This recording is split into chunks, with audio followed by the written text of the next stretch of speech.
మీనరాశి, ఈ రాశి వారికి ప్రస్తుతం గురుగ్రహ సంచారం చాలా ఆనుకూల్యంగా ఏర్పడడం చేత సుదూర ప్రయాణాలు, తీర్థయాత్ర సందర్శన మొదలైనటువంటివి సంభవిస్తూ ఉంటాయి.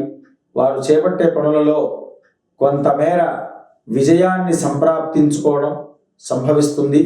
వీరు కొన్ని కార్యాదులు ఆనుకూల్యంగా ఏర్పడడం చేత సకాలంలో పనులు పరిపూర్తి చేసుకోవడం అనేది జరుగుతుంది.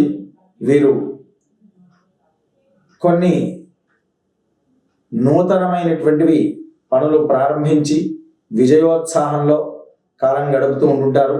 కానీ ఎక్కువగా మాట్లాడి కుటుంబంలో కలహాలు తెచ్చుకోకుండా ఉండడం శ్రేయోస్కారం. వీరు ప్రధానంగా ప్రతినిత్యం కూడా ఖడ్గమాల స్తోత్ర పారాయణం, అలాగే శనైశ్చర కవచ పారాయణం చేయడం చాలా అత్యంత శుభప్రదం, ఫలప్రదం.